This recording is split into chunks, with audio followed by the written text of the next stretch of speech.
Okay, Coach, so normally thoughts turn to basketball this time of year in the Hoosier State, but not so this year. The NFL playoffs have come to Lucas Oil Stadium in Indianapolis. All right, boys, party's over.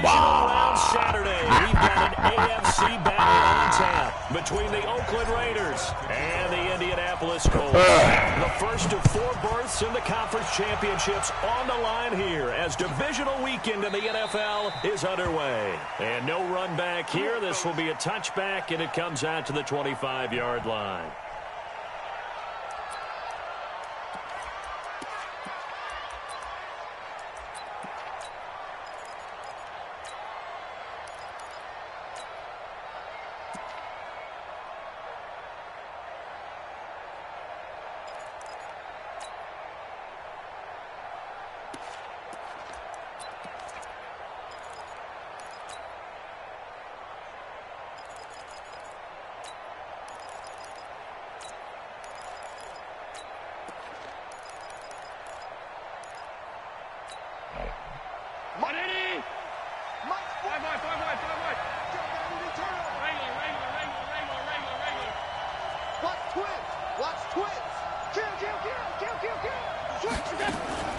First down, and they're going to throw without him.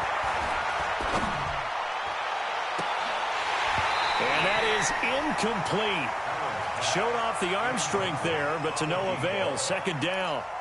They were trying to liven up this playoff game very early on. Pretty deep throw, but good coverage. I think they were counting on the defenders being a little tight, a little over-anxious early, and trying to catch them flat-footed and get a big play. Allen again here on 2nd and 10. His throw incomplete. I think he's a little trigger happy right there, and it turned into an ill-advised throw into their zone. Well, we know he has confidence. He'll throw it any place, anytime, anywhere. That time it fell incomplete.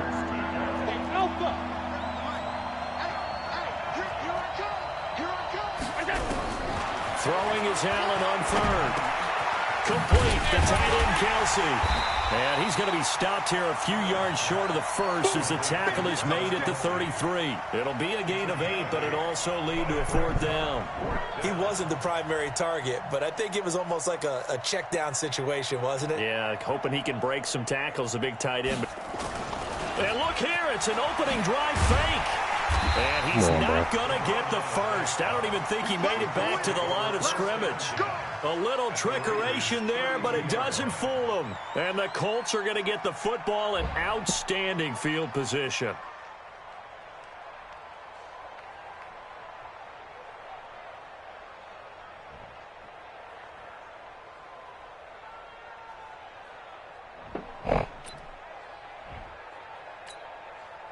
From the 32 now, here's 1st and 10.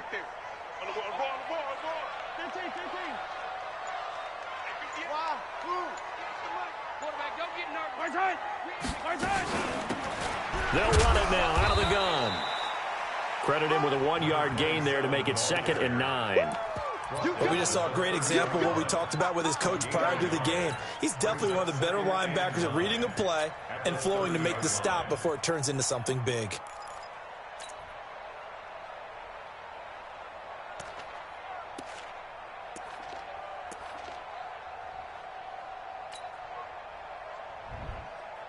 The run only got a yard. Here's 2nd and 9. To throw, it's Mahomes. On the move to his left. And he will score. Touchdown, Indianapolis. Patrick Mahomes, 30 yards. As his guys are able to strike first here in this opening quarter. Well, we knew they had the crowd on their side. Their defense has already made a stop, but now here's an opening drive touchdown. Yeah, how about the defense making a stop? Offense feeling their momentum that they've generated, turning into points on their side. So now you've got a team working together, and you've got the crowd involved, fully on their side in this ball game. And in this playoff atmosphere, that 12th man means even more. Here we go. Here we go. Here we go. Take over 1st and 10 at their own 25-yard line.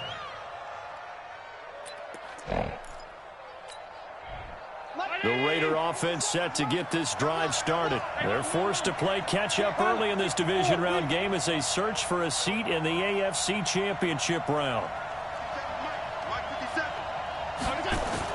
Allen now on first down. It's Kelsey on the ground.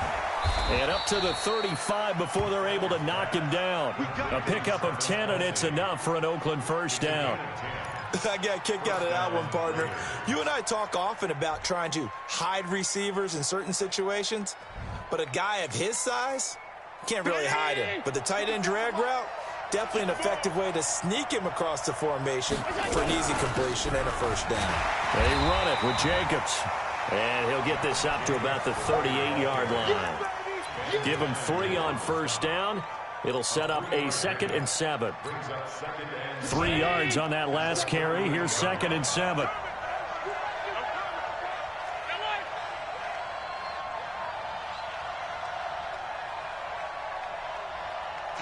Recon, 132 fighter. Hey, orbit.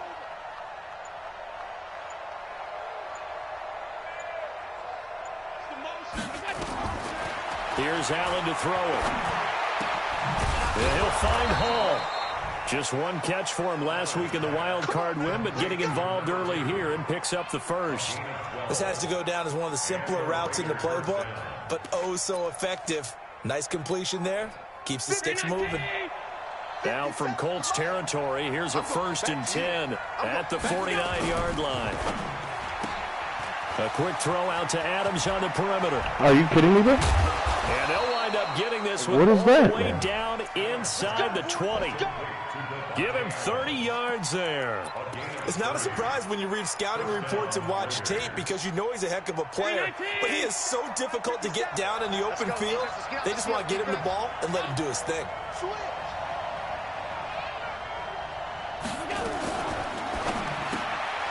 Quick hitter here. It's complete. No gain there on the completion. 2nd and 10. Well, that was a simple throw and catch, but even with that completion, 0 yards gained, so they're behind schedule on down and distance. I think they were hoping to get it to him. He could make a man or two miss, but that window closed quickly. Now Allen again. Oh, my God, no! Force bearing down on him there. He could not hang on. It's 3rd down. Oh, man. They come up to the line now facing a 3rd and 10 after the incompletion. Hey, Charlie. He's not going to get me. Pass 85, pass 85.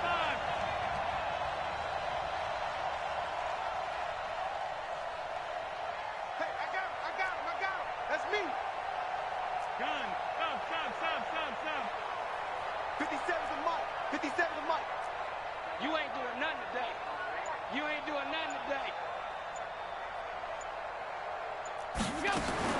Again, they'll throw with Allen. Are you kidding me, bro? Thank you. They're going to rule him out of bounds. What the safe, man? Come on, now. They'd like to have back as it brings up 4th down. On now is the field goal team. Here's the Raiders. We'll try for 3. From the left hash, it's a 36-yard attempt. And this one is right through. And they are on the board, but still trailing. It's 7-3. So the drive stalls out inside the 15-yard line, but they do get 3. And I've talked with enough players nowadays that when they have these types of kicks, that no one says to their guy, hey, that's just like making an extra point, piece of cake. Because the extra point is not a piece of cake anymore. But kicking a field goal from that distance, just give him confidence and let him knock it through.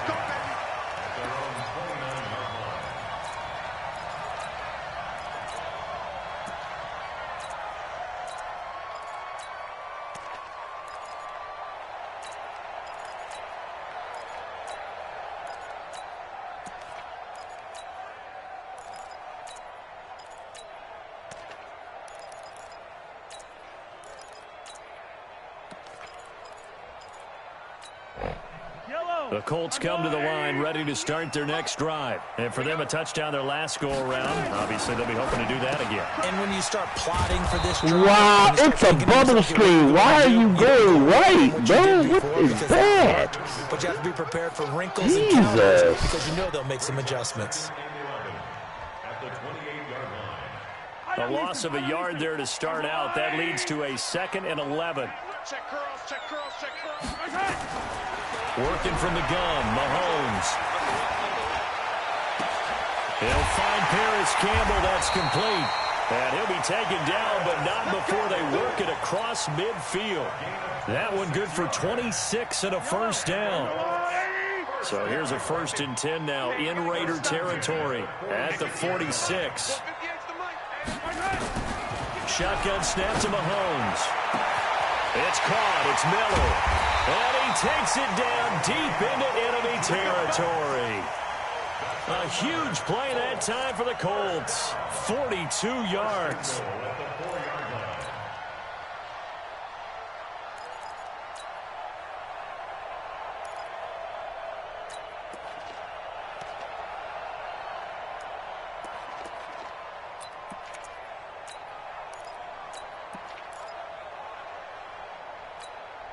Two big plays in succession. Not sure this D knows what hit him, but now they got to get ready. It's 1st and goal. They'll run it now out of the gun. And he's going to press this one forward as they stop him right around the 1. It'll be a pickup of 4, and it brings up 2nd and goal. 2nd and goal from the 1. They'll try to run this one in. And he takes it in for a Colts score. Punching it in from a yard away. Same blue They add on to their advantage. And Charles, he's able to dive in there in a short yardage situation. Just find a place to get to the end zone. Didn't matter where it was, but once he did, used his nose for the end zone and dove in. Following the touchdown, Badgley out there to kick it away. And a fair catch signaled for and taken successfully. The Raiders take over 1st and 10 at their own 25-yard line.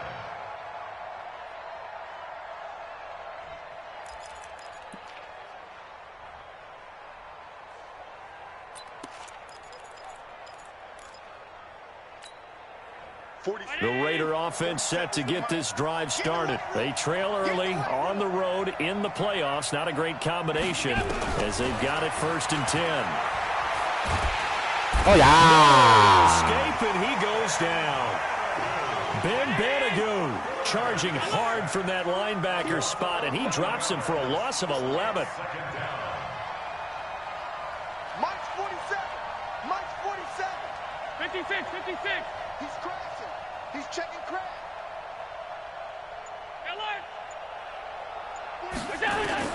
After the sack on 1st down, Allen. Woo! Givenchy. Look at God bless you. And they are going to set up shop at the 32-yard line. And Brandon, this is a real nice job defensively of getting inside a quarterback's head and figuring out, okay, where's he going with the football? Because you can make an educated guess defensively, not all the time, but sometimes. And when you're right, you've got a decent chance of coming away with the football. From the 32 now, here's 1st and 10. Push him back. Really, bro? Now we're just going to go to, all right, listen, everybody, got it. Yellow. Yellow.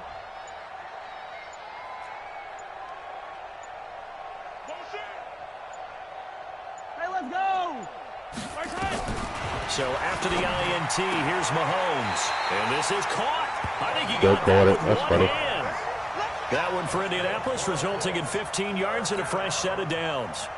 What a catch, and one-handed, and I'm starting to lose my awe about the play, and maybe I shouldn't. How much of this is the player?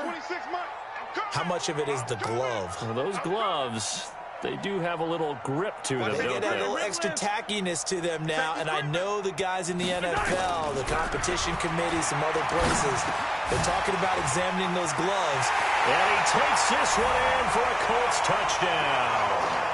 From 17 yards out. And the Colts, they add on to their advantage.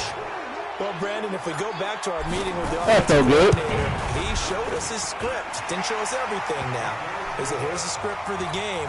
I think everything's going according to plan in a big way. 3 drives, 3 touchdowns. Yeah, that's about as good as, that is as good as you can do, I guess. So, well done. Yeah, well done indeed. Tremendous execution. This will be taken to the back of the end zone. That's it, baby. We got one. At their own 25-yard line.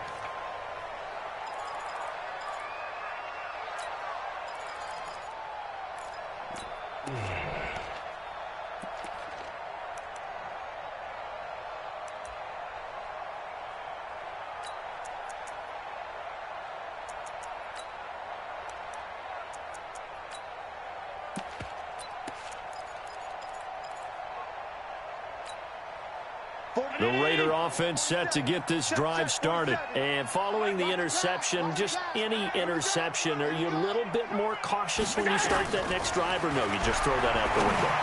I think you are. Oh, my Lord. Man, complete. And all the way in. Touchdown, Oakland. A big play there. 75 yards. And the Raiders are able to strike quickly for 6. Point after, right down the middle. And it makes the score 21-10.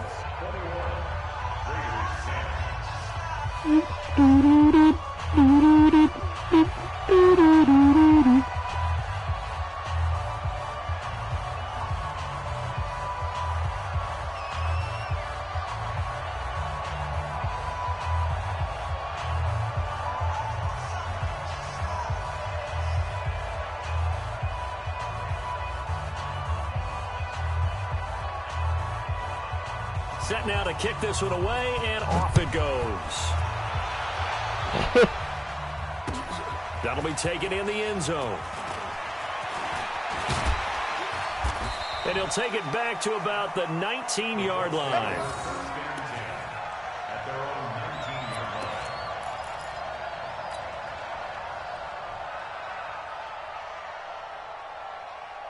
The Indy offense at the line and set to go. The ledger for them so far looks pretty good, doesn't it? It certainly does. Touchdown, touchdown, touchdown. And he fires one that's intercepted. Jonathan Abram picks it. Oh, wow. Oh, wow. Oh, wow. Okay, big 5 tackles. Yeah. Right at the Okay. 44-yard line. That's cool.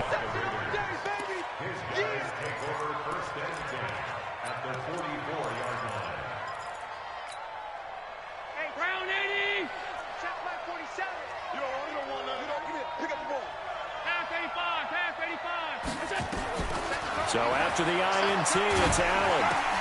And now this is intercepted. My goodness. Picked up by the Michigan man. No! And he'll take this all the way down inside the 40. So from the 39 now, they'll come up on a 1st and 10. 57, 57. Watch the slant, watch the slant. Back.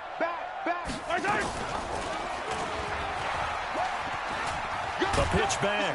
And he'll be taken down as that will take us to the end of the first quarter of play. Second quarter now from Indianapolis for the homestanding Colts in possession as they've got it 2nd and 7.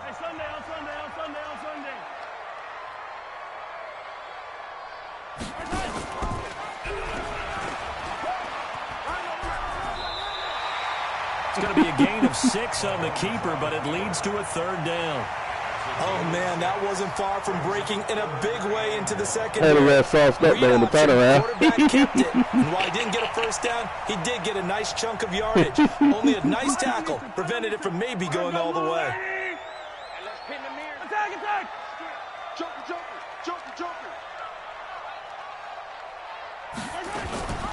On 3rd and short, it's Dixon. He'll get the first down and more inside the 20. And he takes it all the way down to the 22.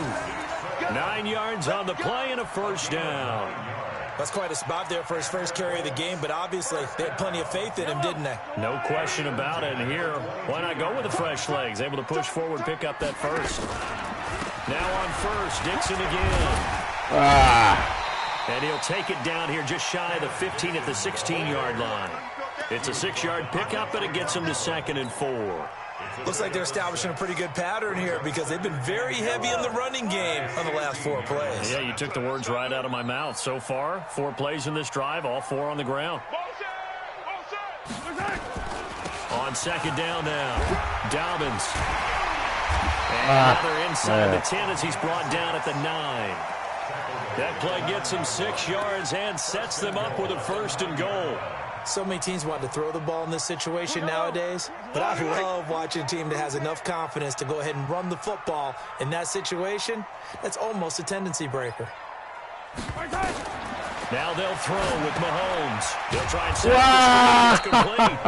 And they'll lose yardage here. They go backwards to the 13-yard line. Jesus Christ, man. You know what the key to a good screen pass is, don't you? But you're going to tell me, good blocking? Well, good blocking eventually. But first is good acting. You want to let the defenders go past you, leak out to whichever side or even in the middle where you want to set up the screen, and then you do your blocking. How about the read, though, by the defensive guys? They weren't fooled at all and actually ran with the lineman to where the play was and smothered it for a loss of yardage. Throwing again on second down, but this time it's incomplete.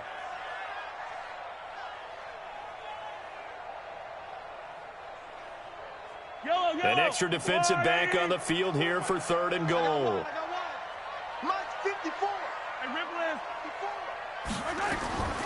From the gun, it's Mahomes.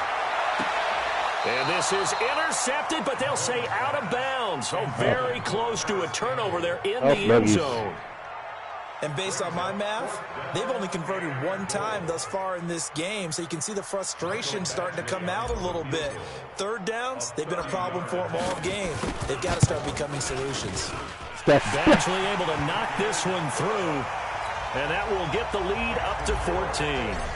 They had it 1st and goal, 3 attempts, couldn't get it in, so they settle for 3. Yeah, the field tends to shrink a little bit the closer you get to the goal line, doesn't it? It doesn't sound right. It sounds a little counterintuitive.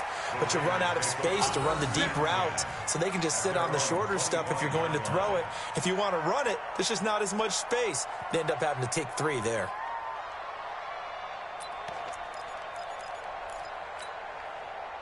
The Raider offense set to get this drive started. And 2 interceptions already here in this first half. That's got to affect him a little bit, right? He's got to be thinking about it. He's got to be thinking about it, but most of the good ones, they find a way to put it aside. They're not happy about it by any stretch of the imagination. They find a way to put it aside and continue to play their game. Yeah, can he put it aside? Let's find out. They'll operate from the 32-yard line here, 2nd and 3. From the gun, they run with Michelle. 9 yards to pick up there, and it's a 1st down. Exactly what they needed right there, because they needed to use the ground game to take some pressure off, because the quarterback's been struggling a little bit. Miami! Mike's 47.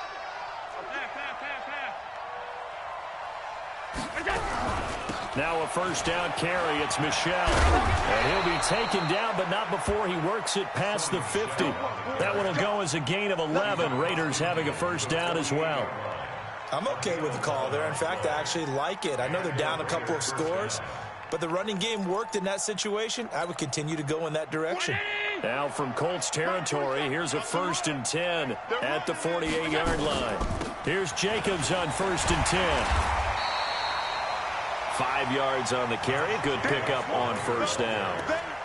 Partner, I think from our experience together, we have learned that most offensive coordinators are going to tell you, if I'm going to run the football on 1st down, I've got to get at least 4 yards. They got 5 here. They've got to feel pretty good about that one. And he'll go down here at the 35-yard line. 7 yards there and a 1st down. At this stage of the game, the run-pass numbers are a little bit out of whack because most of the yardage has come through the air. But in a sense, that just sets things up for big runs like that because the defense might be a little bit off balance. They pick up another 1st down with that run.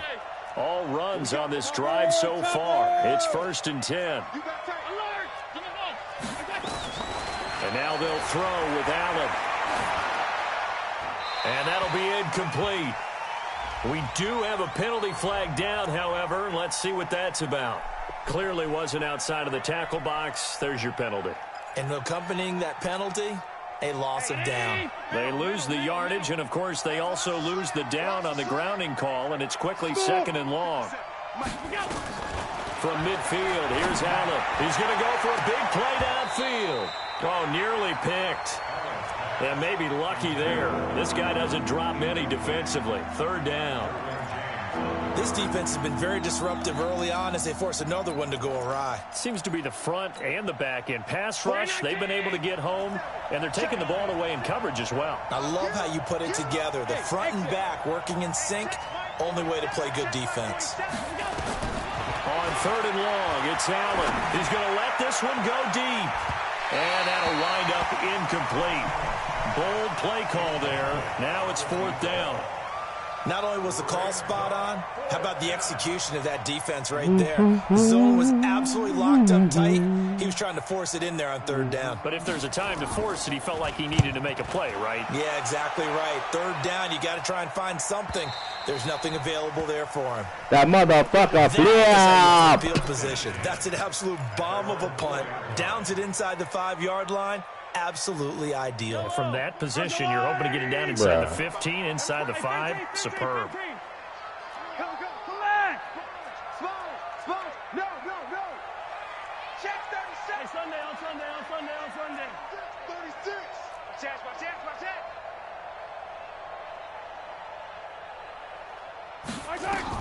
Mahomes now on 1st down. In trouble in the ball. It's so gay, bro. It's in the end zone. It's so gay, bro. Like, into the end zone. Cool. It's a fumble return for 6 and a Raider touchdown. Not now 6. the extra point. That's tough. Cool story, bro. Cool story, bro. He's got it, and it's 24-17. All right, man. Congratulations, bro. And you can bet they're preaching 2 hands on the ball here as the kick's away following that fumble return. That's fielded in the end zone. And he'll take this one near the 25, call it the 26-yard line.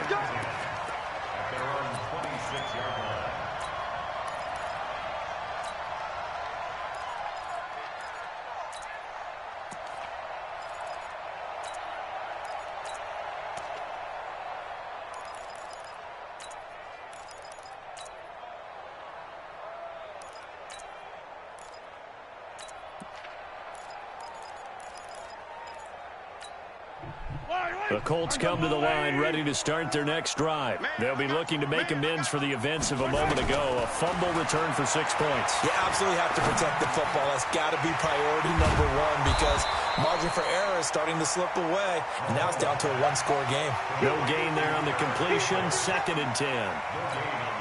The defense loves to hang their hat on that, don't they? You get a guy that catches the ball, but you stop him for no gain. Without a doubt, because they're also used to trying to catch people after the catch, and they miss. And that turns into what? A huge play. We've seen it so many times.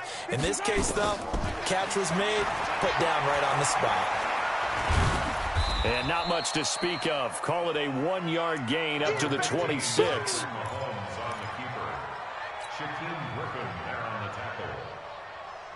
The Raiders call on a nickel set here for 3rd down. Second quarter action, 2 minutes to go on Divisional Round weekend.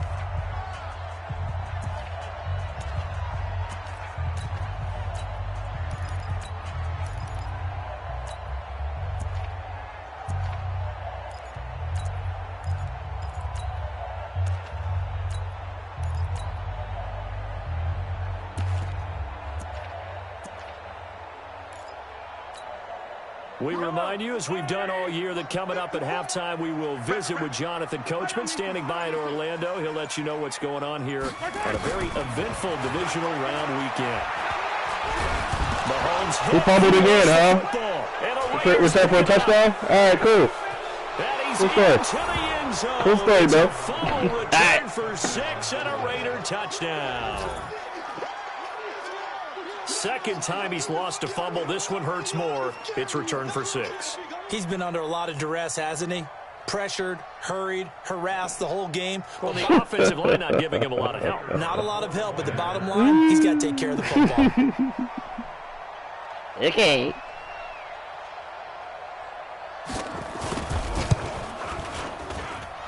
The extra point splits the uprights. And we've got a tie game here in a back-and-forth first half.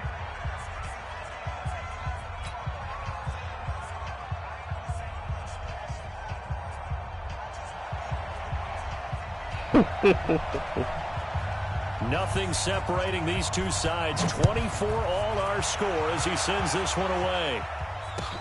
This is taken about 7 yards deep.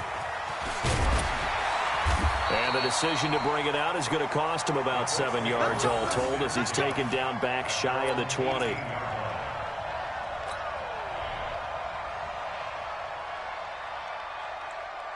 The Indy offense at the line and set to go. And that last possession, really a gut punch. You seemingly had it working. You were in the midst of a very strong drive, then suddenly the fumble, and you're watching the back of a defender's jersey as he brings it all the way in the other direction. There's not much more I can add to that. I thought you summarized it perfectly, partner.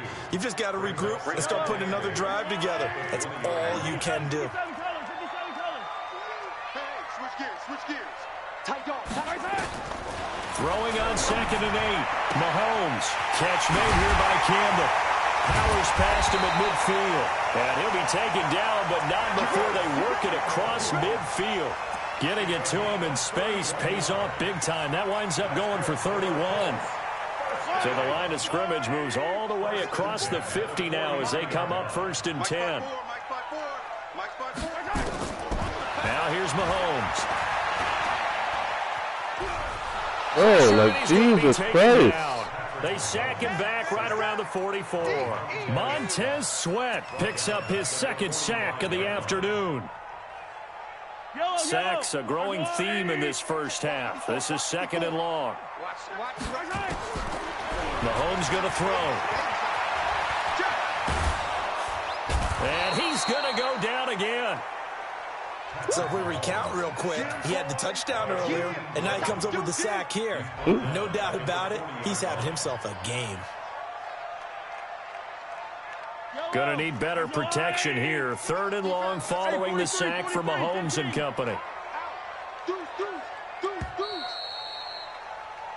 So it's on to halftime in this AFC Divisional round matchup. As we'll head down to Orlando, that's where we find our man Jonathan Coachman at our EA Sports Halftime Report. Coach. All right, Coach, thank you, and we welcome everyone back for quarter number 3.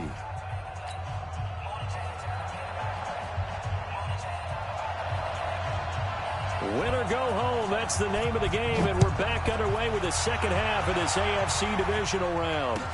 That'll be taken in the end zone. And he probably should have stayed in the end zone as he'll muster a return up to only the 14-yard line. The conventional football 101, tells us if you don't get it back to the 20-yard line on a kickoff return, that's a disappointment. But some of these teams, special teams coaches, with approval by the head coach, they give them full authority to go ahead and bring it out and try to be aggressive, almost what we call the green light, red light theory. Green light means go, red light means stop. Looks like he had green on that play. Throwing is McSorley. Now they go screen. It's complete. Jesus Christ, he can chase me down too, bro. Here back at the 8. Wow. He lost 6 there on the first down play. Got to give some credit there defensively. They snuffed out that went for the pick, didn't pay for it, still made the tackle. Well, 6 yards behind the line of scrimmage, man. They didn't bring the pressure that they expected. They covered all the passing lanes.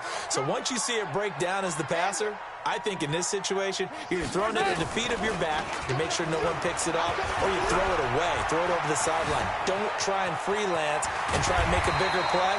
There's really no one else running a pattern that should be open. It'll be a gain of 9, and just like that, it's 3rd down. They brought the blitz that time, and I thought they were going to get to him, but instead, he flipped it on its ear and ended up picking up positive yardage. I thought he was dead to rights, but you are exactly correct, sir, able to turn that into a positive gain. Rip right. All right, 15.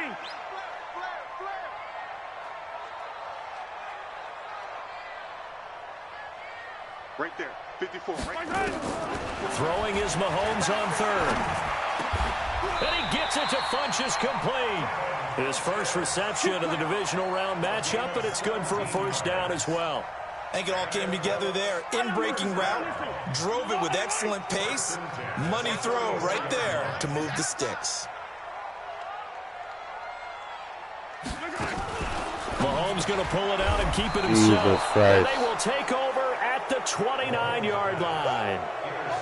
First possession of the 3rd quarter, an interception, so maybe a second-half tone setter. Indeed, and not the tone they wanted to set. That's the equivalent of running out the wrong door and running into your pool instead of running out onto the field. A real dud for that one. Has that happened to you before? No, but I've heard stories about teams actually doing that back in the good old days. Call it a loss of 2 on the play, and it'll be 2nd and 12. Let's go, defense. Let's go, defense. Once again, it's Jacobs. And he's able to get more than half of what they needed. That brings up a 3rd and 5. He's had a ton of success here so far, but you get the feeling that he might be on the verge of popping one. Yeah, even on that one, there was a little bit of a hole, but it closed there quickly at the end. They had great starting position to begin the drive, but now they look up at a 3rd and 5. Come on, QB, come on. 57's the mic. Watch 57. 57's the mic. 57's the mic. Here we go, D. All day, defense, all day. All day. So the shotgun snap to Allen, letting one go deep for the end. How does he get that open, though? Like, what the fuck? What a streak, fam. Right. There to make the grab. And the Raiders have taken the lead. Well, you know he can be explosive, and he's ultra-explosive there on the fly route. And you know how many times we've talked to coaches and we've had quoted back to us, well, you know something? When you execute really well, it doesn't matter if they know it's coming or not. But sometimes athleticism beats you as well. He just took off and went. That's almost like one of your Turkey Bowl games, isn't it? Just go long, Backyard. man. I'll hit you. And it worked really well for them.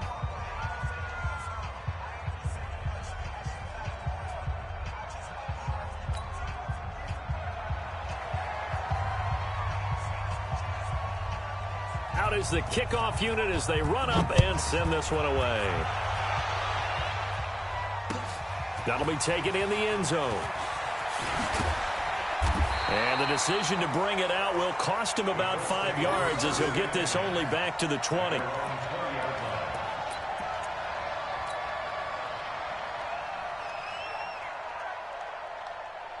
The Colts come to the line ready to start their next drive. Watch the curl, watch the curl, watch the curl. 43, 43. Trying to shake off the interception. He'll look to throw. That's so gay, bro. User sack. Oh, my God, son. Brandon, I think you understand the type of afternoon this offensive line is having. It is a long one for them. Long Get for you me to the spend fuck your up name, out of here, long man. for them trying to block Legit. those guys. They've given up a whole lot of sacks, and the speed and quickness of that defensive line is eating them alive. Fighting to stay upright. Okay. Somebody come back to the ball? No? All right, cool. That's fine. Max Crosby in there to drop him, and sacks on 1st and 2nd downs now leads to a 3rd and long. I just want to put out there was 8 people blocking right there. Yeah, I wouldn't be surprised to see them run the ball here just to try and get some space. Yellow. Hey, 57 colors, 57 colors. Yellow. Motion. No run call here. They'll look to throw instead. Steps away. He's got room to run past the 20. Despite a pickup of 16, they're still well short of the sticks on 4th. Partner, he was going through his progressions. Not there, not there. After about the 3rd one, he decided he better pull it down and run for it. And he slides down and avoids the hit for good measure. That was a terrible punt, bro. To the 44? Hate to see it. The Raider offense set to get this drive started, and they're hoping to redo their efforts in the last drive when they got into the end zone. And just think of what it's like now on the sideline, because when you score a touchdown, you have to go over and look at the tablet and see what you did on the last drive. When you scored points, it's a whole lot better view than when you're trying to figure out how to fix things there. Meanwhile, they take a shot to start the drive, but this is going to wind up incomplete. Fair to say the secondary play, whichever side you're on, hasn't really been a glowing exhibition so far, but a nice job there to prevent a long completion. I agree with you, but at some point, someone had to make a play and try and stop this exhibition of almost speed racing that we've been watching, huh? Yeah, it has been quarterback and receiver dominated. Hey, watch the screen, watch the screen. Watch the screen. Allen will try again on 2nd down. Oh, my God, son. 14 yards is the pickup there at a Raider 1st. One of the advantages of zone defense, as I remember it, is being able to see the play develop in front of you. One of the disadvantages, when they find those levels where they can hit you with it. Sometimes behind the corner and in front of the safety, it makes it tough to defend. And he's going to be down at the 35. Gain of 7. It's a 7-yard carry to set them up with a 2nd and 3. So they'll come up after the gain of 7 on a 2nd and 3.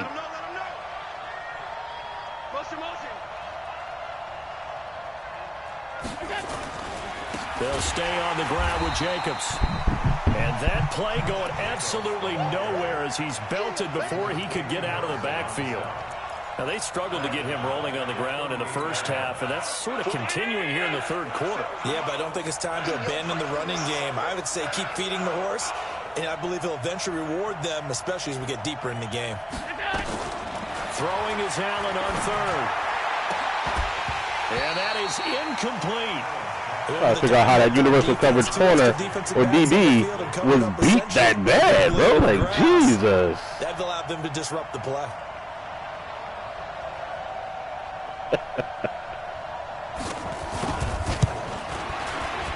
And he has got it from 55 yards away. That was never in doubt. These kickers now, it used to be that a 50-plus yarder was cause for celebration. Now seemingly automatic. Yeah, isn't it funny when we prepare for a game, when you look at the backgrounds of these kickers, it's interesting, isn't it, to find out they were all-state quarterbacks, receivers, defensive I got the stiff arm on. All-state wrestlers, right? Baseball players. Okay. Athletes all along, and now they're just specialists putting it through the posts.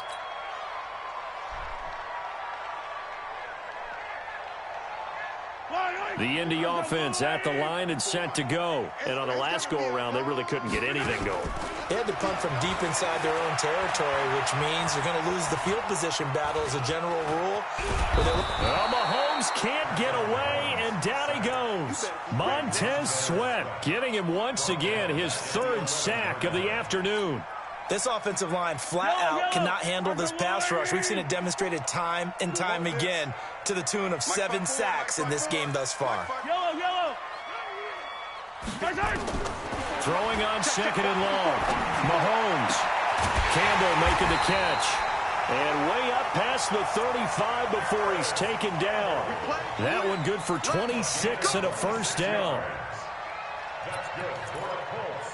1st down. Line of scrimmage, the 37 on 1st and 10. Dixon running from the shotgun. And this winds up a gain of 4 to the 41. I call that play a success. A nice inside run sets up a very manageable 2nd down. A very solid gain on that play. The run got 4. Now they deal with a 2nd and 6. Mike 54. Mike 54. Ricky. Mike 5. They'll run it now out of the gun.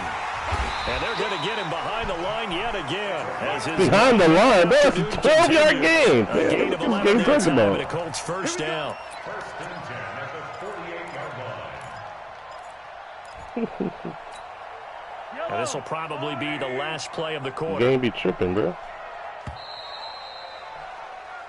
1 quarter remains for the right to advance to the AFC title game. We'll return with more after this. You're watching the NFL on EA Sports. Watch tight. Tight is right. Hey, 43. Got 4 down. Switch. 26, Mike. Running game working. They'll stick with it on 1st down. No, like 74. Just punch that man. That's all you gotta do, bro. Officially no gain on the play, and it's 2nd down. Jesus. He continues to struggle to find a crease to break off a big one and might need to just put that aside and just try and ram his way forward and get what he can. Tackles. Check. 15. Looking to throw on 2nd down. Mahomes. Going deep this time for Miller. Now he's got his target. It's caught for a Colts touchdown. Braxton Miller his second touchdown of the afternoon, as they are now just an extra point away from making this a 3-point game. Extra point by Badgley, up and good. And now things get a bit more interesting here in this fourth quarter. Following the touchdown, Badgley out there to kick it away. And no return on this one as the fair catch is signaled for and taken. Let's go. The Raiders take over 1st and 10 at their own 25-yard line.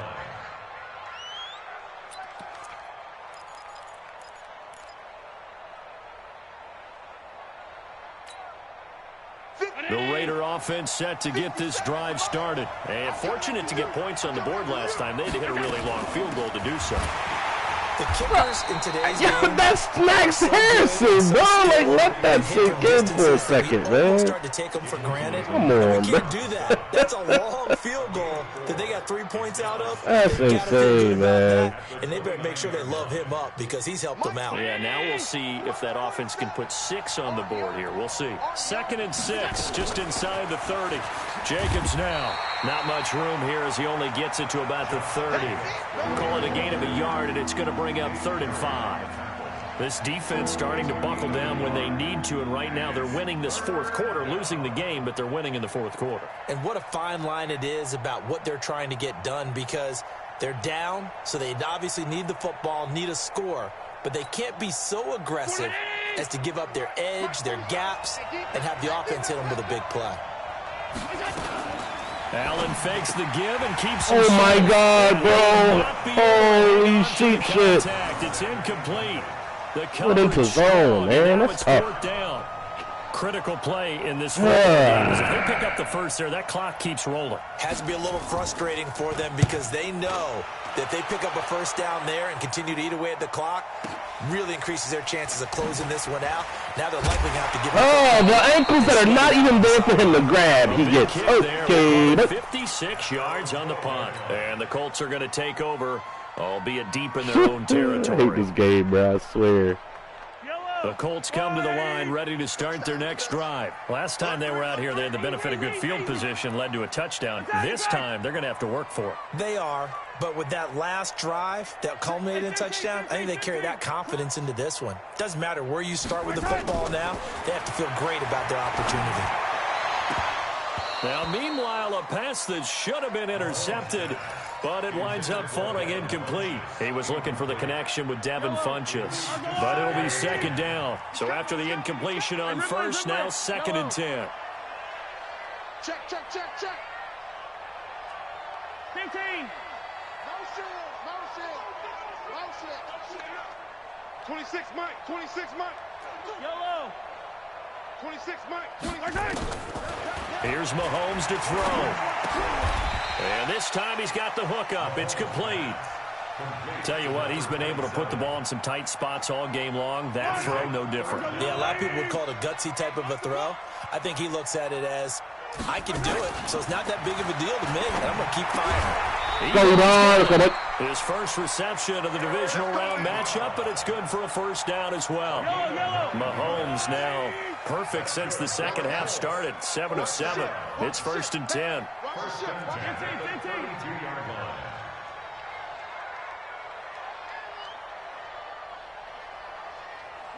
Yellow. 65. Yellow. Watch out. They'll run it now out of the gun. And getting this just shy of midfield, they'll spot it at the 49. Good yardage there for the Colts. 18 and a first down. We'll definitely see some open running lanes, and he's taking advantage of it right now, but that shouldn't be a surprise. Defense has the lead. They're playing for the pass first.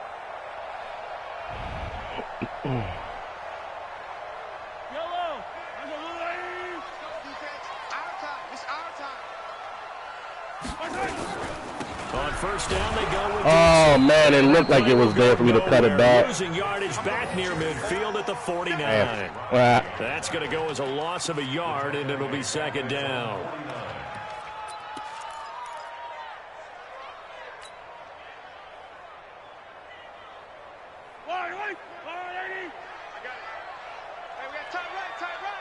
Hey, you got three, three down. Get out. Oh my God, get out the fucking way! Jesus Christ! This has been an up and down, back and forth type of a game, hasn't it? Maybe this long drive Wowzers. out of their sails, kind of settle things down a little bit. One of the bigger plays in the game thus far, and the crowd getting into it as we come up on a big third down.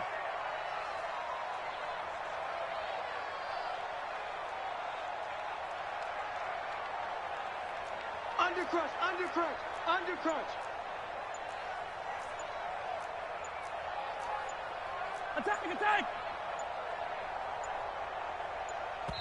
The Colts going to use the first of their timeouts. That'll leave them with 2 remaining. We'll be back after this.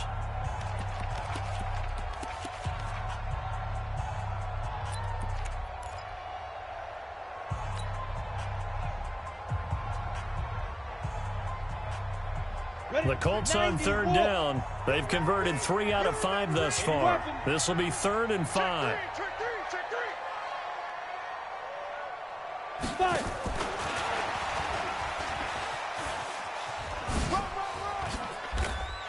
Touchdown! They get the first. The decision to run on 3rd and medium winds up being a good one. Well, when we go back to our conversation with the defensive coordinator, that type of a play was not a surprise to him. He expected trickery in this game, yet somehow his defense, they still took the cheese and got caught in the mousetrap. He'll get 8 on the scramble there. It'll be 2nd and a couple. Well, he's proven real effective running the football. No one open, don't force it. Just get what you can, and that's what he's done very well in this game.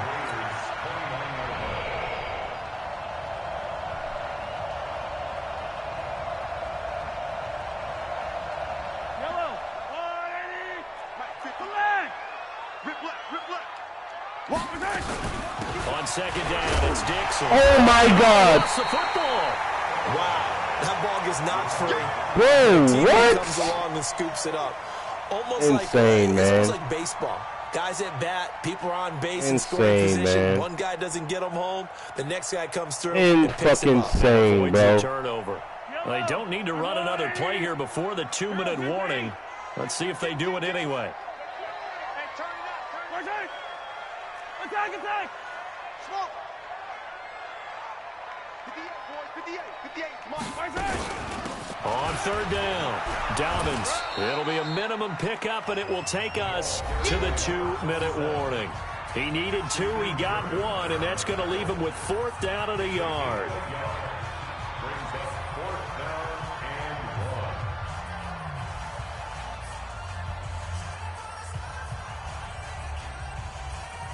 So the Colts in possession of the football as we get you reset. And let's see what they've come up with offensively after having time to talk it over.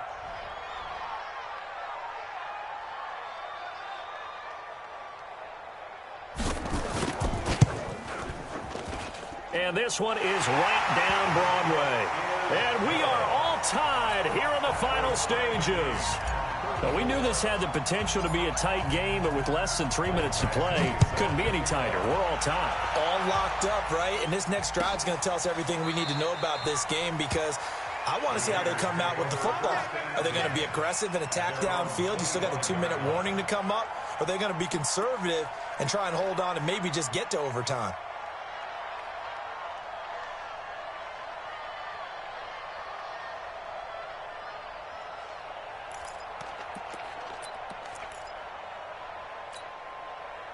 The Raider offense set to get this drive started. And a tight game after punting last time. See if they can get something going on this drive. As they head to the field now, with the game this close, you've got to feel there's a sense of urgency for them going on offense right now. But they have to do it without letting panic creep in and affect their play. The run on 1st down. Man out here flipping his plays, man. Come on, now. That's 2nd and 8. But they picked up a little bit of yardage there, and now, in this situation, should be in no hurry to run a play really fast. Let the clock wind down. To throw is Allen. Jesus. But it's incomplete. The linebacker, C.J. Mosley, there in coverage. coverage. This defense hasn't had the best showing in this game, but a critical knockdown there. If they can hang on, I guess the end will kind of justify the means. Certainly, and just think of it this way. It may not be the quantity of the plays that they've had because those haven't been great, but they get a few more quality ones like that could finish things off for them. So the failure to connect on second down, that leaves them staring up here at a 3rd and 8.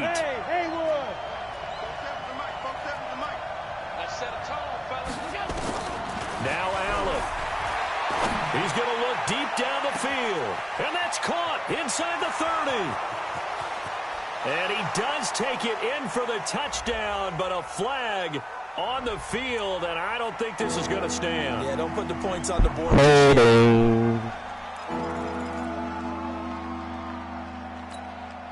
Every penalty so critical at this stage of the game, as now they've got it 3rd and long.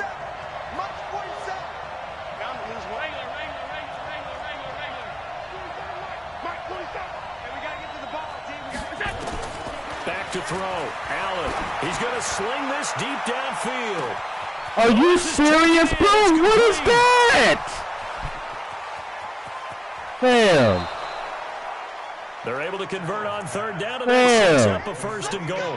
Well, I guess at the very least, they got the tackle from keeping him out of the end zone. Yeah, you're silver lining, aren't you? But guess what? Everything changes now after that big play. They've got a chance to strike. Wow, bro. Wow, man.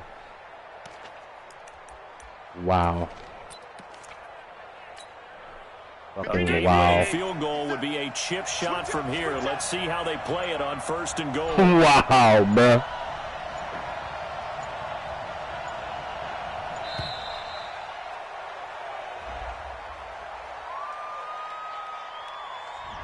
He didn't even try to signal for a timeout, so they must have not been aware of the numbers. I think he lost track of the time left in the play clock and probably was trying to read the defense and trying to figure out which play to run and just lost track, and it cost him.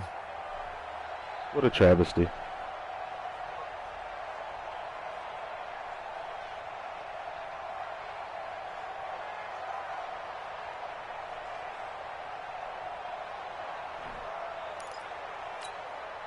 The delay of game, a costly one, as they're backed up 5 for 1st and goal. Running is Jacobs. And this has been a familiar sight all afternoon as they stop him behind the line. It's a loss of a yard there, and it's 2nd down. Got a quick flash about being in their huddle. Whatever the play call was, it was tagged with these words: make sure you stay in the middle of the field. That's where we want to be. And he did just that.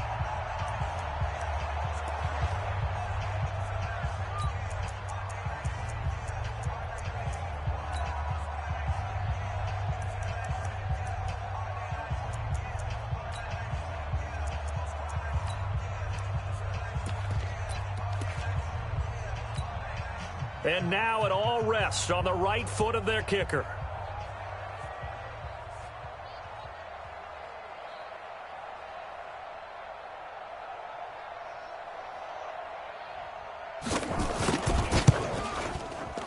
And his kick here is good.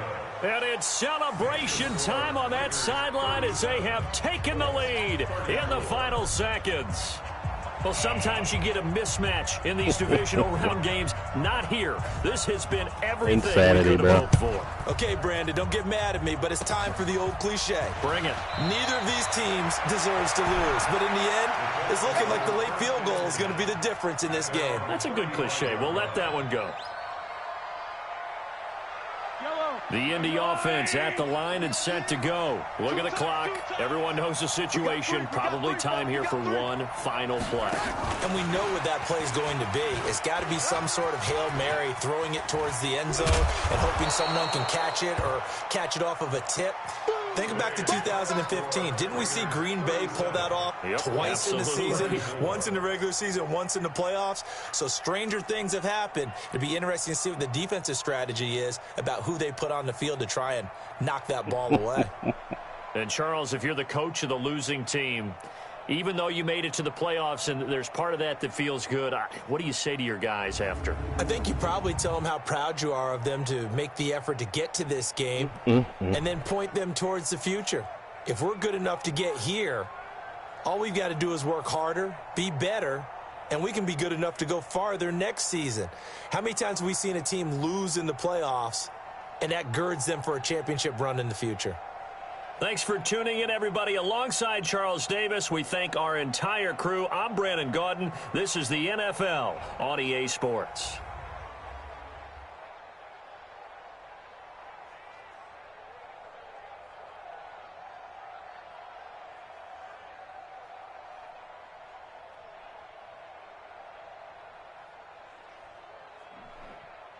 Look at that, how I blow it.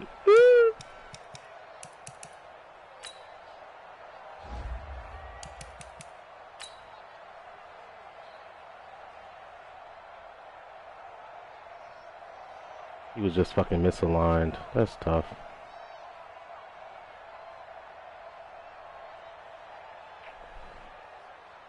Like, what makes you think that that's there to throw, though, bro? Like, Jesus Christ.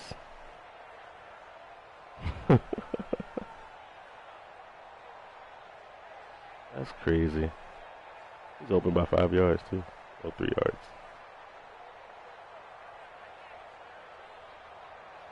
That shit cray.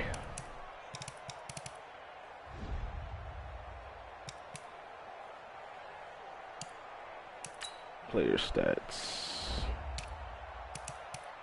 2 picks. Fumbled 3 times. 4, yeah, 3 times. Well, that'll do it.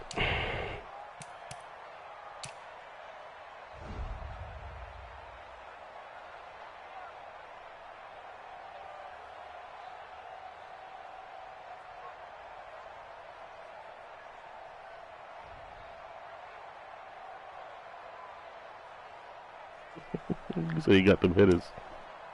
See who forced these fumbles, bro.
Crazy looking back because Julio, one of the best receivers on his own team until his 4th year. Roddy was still holding down that honor in year 9 of his career. Roddy had become one of the elite receivers in the game, peaking at number 39 in the NFL. That shit was just made of his hated rival, Sherman, who finished number 50 that year. Roddy White, top 100? It's just not in my book. It's just not top 100 player. Julio Jones is high on my list because they have to account for him. That really wasn't Mark Cover. That's not here or there. I'm never going to throw a teammate under the bus. So take what you made from it. They don't play. They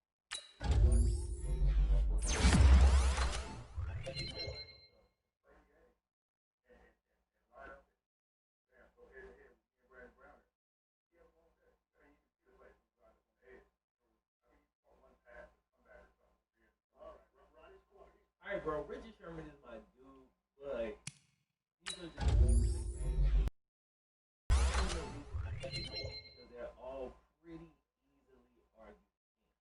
To be fair. fair. This was 7, 8 years ago. We all know Richard Sherman just hyper competitive and will say anything he thinks might get under his opponent's skin. So it was definitely nothing wrong with that, but I'm gonna have to go ahead and make it fun. First off, he tried to blame the scheme for Roddy's success, and sure, scheme plays a part with any player's success. You don't hear people saying MJ was only great because of the triangle offense, and because he played in that system, he ain't a top player somehow. That would be a ridiculous argument, right? Plus, it's hypocritical because Richard Sherman is pretty well known for being a cover 3 zone corner himself. Obviously, he doesn't play 100% zone. Of course, at times he plays man coverage, and he was a future Hall of Fame cornerback. He can play man, but his highest levels of success have come while he was playing majority cover 3 or zone corner and not traveling with the best receivers. So it's hypocritical in my opinion to try to call out Roddy for anything scheme related. Then he said it's because Julio is on the other side. Again, there's some logic to this. Roddy has happily admitted that things got a lot easier on him when Julio came. Before Julio, dude was facing double teams all the time, and when Julio got there, defenses couldn't scheme him as much. Still, Julio was drafted in 2011. Roddy White had 4 straight 1,000-plus yard seasons before Julio ever set foot in the NFL. Roddy White was literally voted first team All-Pro the same year Julio was voted first team All-SEC. This man led the entire NFL in receptions that year while Julio was still in college. So those comments don't have a hold. Lastly, also felt it was hypocritical. Damn, I feel bad because like Sherman's my dude, but honestly, I felt it was hypocritical to bring up Roddy's teammates at all, given the fact that Richard Sherman played with Earl Thomas and Cam Chancellor, 2 of the best safeties in the NFL during those Legion of Boom days. He definitely benefited from having those guys on his team, and there's no shame in that. That's not a diss, that's not a knock. It's just a fact. So my point is, every argument Sherman used against Roddy White can pretty easily be turned against him. But personally, I don't think any of this stuff subtracts from the greatness of either player. These are the circumstances they found themselves in, and they made the best of their opportunity. Anyway, that's just how I see it. As Roddy got into the latter stages of his career, Julio Jones inevitably became the team's leading receiver. Unfortunately, unlike some other people who are put in the exact same situation, Roddy handled this extremely graciously. He continued to mentor Julio. He understood that they could both coexist, and for years they did. Now, there were times where Roddy wasn't happy with his role in the offense, as he still felt he could contribute to winning. But all in all, dude really excelled at that mentor role. He did a damn good job. Roddy White still holds the majority of the major receiving records for the Atlanta Falcons franchise. Julio's already snatched a couple and will undoubtedly snatch a few more before he's done. But check out some of the franchise records that Roddy White currently holds. Most receptions in the career, most career starts for wide receivers, most games played at wide receiver, most receiving yards in half, most receptions in playoff games, and most receiving touchdowns in a career. He retired with over 10,000 receiving yards and 63 touchdowns. And the thing that's crazy about Roddy's story, when you think about the fact that he was a late bloomer, like regardless to that, he broke records in high school, college, and in the NFL, and still holds several of them today. That's pretty damn impressive, bro. Since retirement, Roddy's been busy getting inducted into the Falcons Ring of Honor and running the CBD company to help manage pain, stress, anxiety, etc. Dude seems to be handling retirement pretty well. He's been pushing the importance of local voting on his Twitter page and spending time raising his 5 million. This was what happened to Roddy White. I hope y'all enjoyed the video. My name is Phil No Raps. I'll see you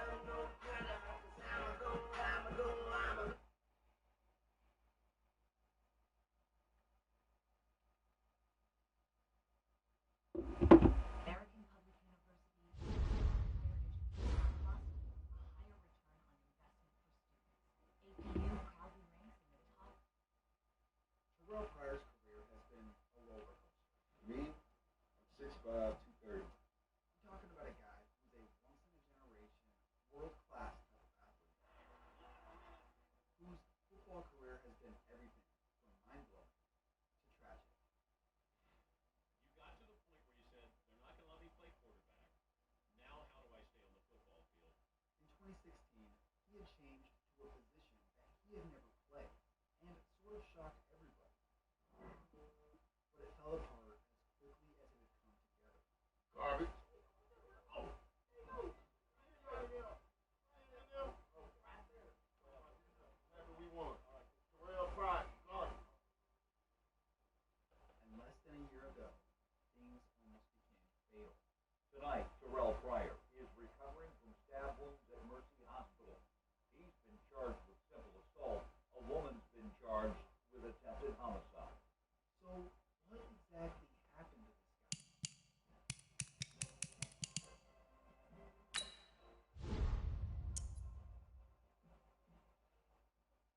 Now, with every good story, we have to understand why 60 was such a big deal in the first place. Most of it that Terrell Pryor was magnificent in high school. He was a dominant basketball player and one of the top recruits in the country. But football, he was otherworldly. Standing at 6'4" and about 225 pounds, he had a prolific career that amassed over 4,000 passing and 4,000 rushing points. During his senior year, his team averaged 54 points a game. He was the #1 recruit in the country and was being compared to Vince Young. Flashing forward to his time in college, not only was he the star of the team, but he was also the fastest player on the roster. He progressively improved year after year at Ohio State. That was until everything changed on December 23rd, 2010.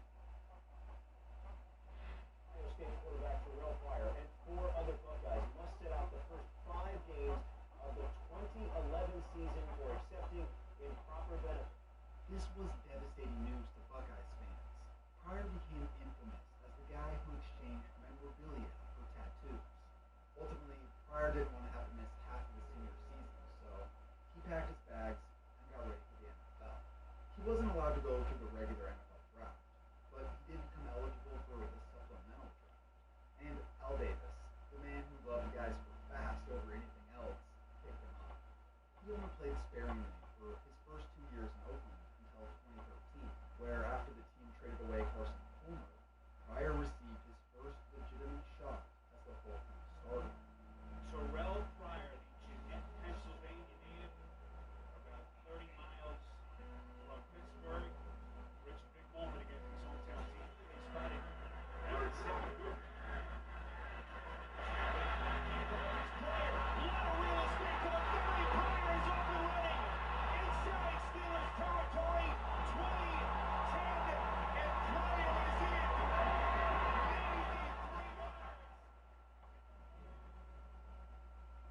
This run is what every Raiders fan remembers about Terrell Pryor, but for how the season went, it was subpar. That same game that he had that run, he threw for less passing yards than that one single run. There was a lot of bumps in the road that week. This included injuries and pretty mediocre passing numbers that eventually got him benched. The Raiders decided to move on after the season and traded him to Seattle for peanuts, essentially.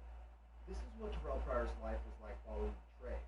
Over the next year or so, he would sign a 1-year contract and get cut. Join another team and get cut again. Join another team. Rinse, repeat. The problem was that Terrell Pryor needs an offense built around his skill set, which is heavily based on his athleticism. It's sort of like Cam Newton or Lamar Jackson now. Without that support system, they're bound to fail. Now, with that being said, just building an offense around a guy isn't guaranteed to work. It's a huge risk, and no one is willing to take that risk with Pryor. One day following being cut with the Bengals, the third team who had released him, Pryor realized that beating his head against this wall to play quarterback wasn't going to work, and was ready for a massive change. His agent announced that he would be okay with switching to wide receiver.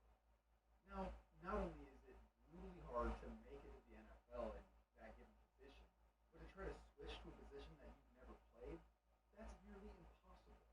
Every other guy gunning for those roster spots has been training their whole lives. Most of them have been working on their route running, their hands, and their overall speed and agility since they were kids. But obviously, not all those dudes are 6'4" and run a 4.3. Heading into 2015 training camp, Pryor had trained all offseason long to be a receiver, studying tapes of the greats and working his butt off. The Browns gave him a tryout. Against all odds, the dude made the final roster, but he was cut 5 days later. Then, nearing the end of the year, Browns quarterback Josh McCown was injured and placed on IR, opening a roster spot. With nothing to lose, the Browns re-signed him, and in the season finale, he gave a sneak peek into what he was capable of.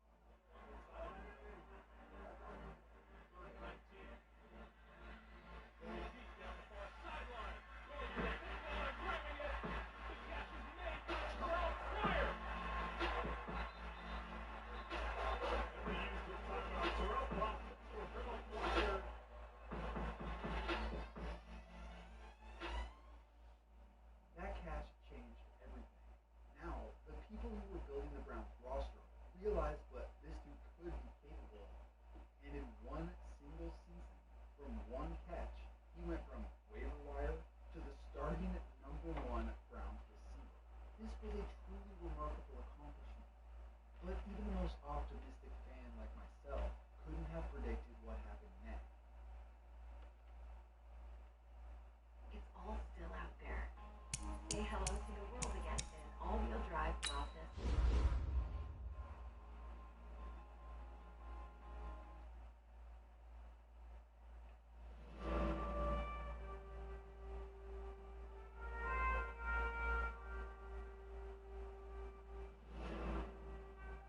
Hanging that left off. Oh, yeah, that left arm is really hitting. Takes a big hit from Zach Moore and Timmy Jernigan.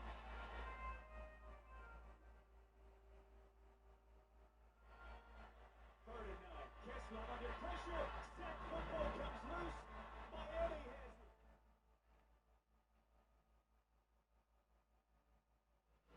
Pryor to stay on the quarterback. Takes the snap again. Takes the handoff over the middle and completes. This is the tight end. In the 2nd and 7. Kessler left the red far side. He's got Pryor again. Taking the snap. Locates Pryor. Pryor using that slashing ability. Gets inside Dalton. Pryor takes the snap. And he's into the end zone. Touchdown Cleveland. 2nd and 4. Kessler completes. Over the middle. It's Pryor. Pryor still going. Breaking free. All the way down inside the Miami 20. Johnson. Kessler standing strong. Pryor, touchdown. They beat Norman. They get on Blackman. And the Browns are within an extra point of tying the game. But now, getting back to Russia Richardson. Beating downfield. They got him. It's caught by Pryor.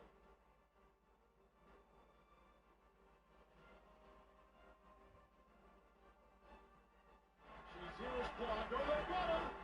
It's Pryor. Back out of bounds. Mike Mitchell got it from the safety.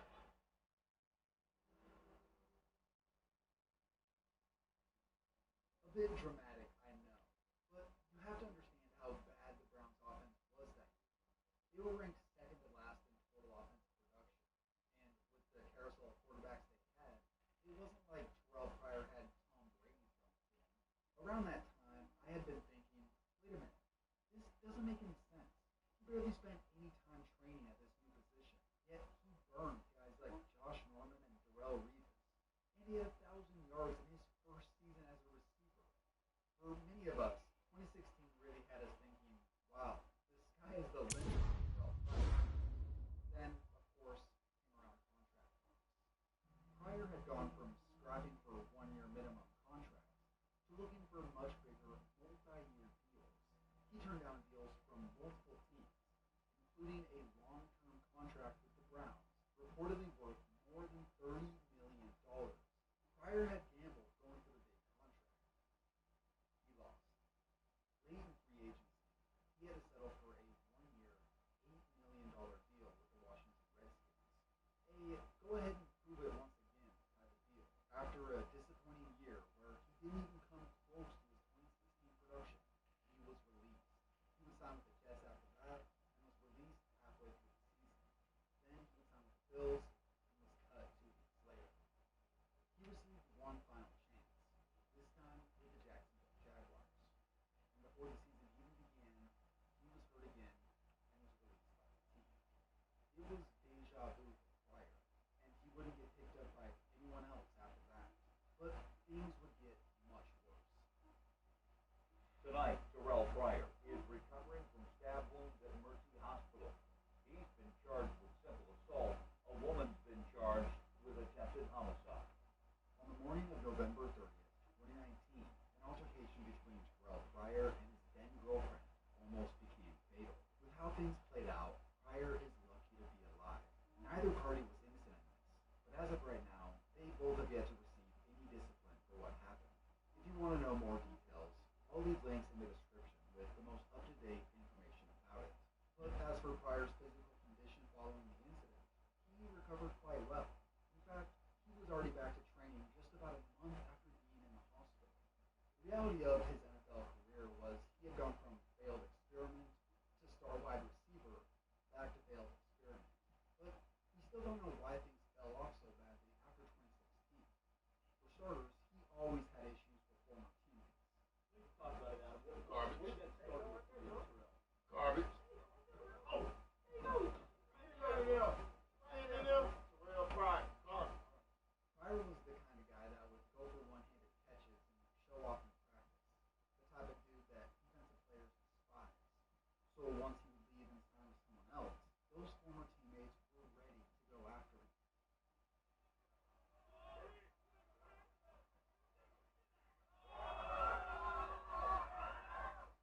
Being disliked by teammates is a big deal. But the main reason why Terrell Pryor has not had success since 2016 is injuries. He tore a ligament in his ankle right as the 2017 season began. That eventually led to season-ending surgery. The next year, it was a groin injury. After that, it was a hamstring issue. A position that requires so much skill is already too much for many teams to get involved with. Now tack on constantly being injury prone, it's not a recipe for success. Still, like I said, Pryor's entire football career is a story for the ages. I'll do anything to impress you. Anything. Whatever it is. That's because I want to win. I really want to win. Considering everything he went through, from switching positions to all the injuries to even being stabbed, this man is still striving to make it back to the league.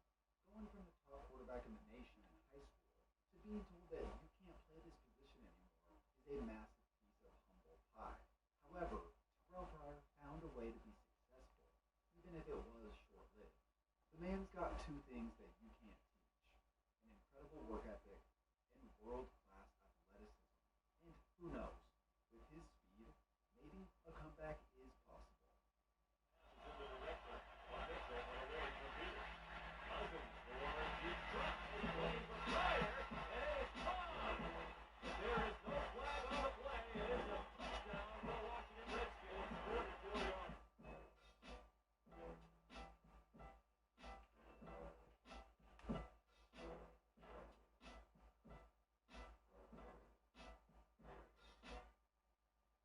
Waver, we think home cooking.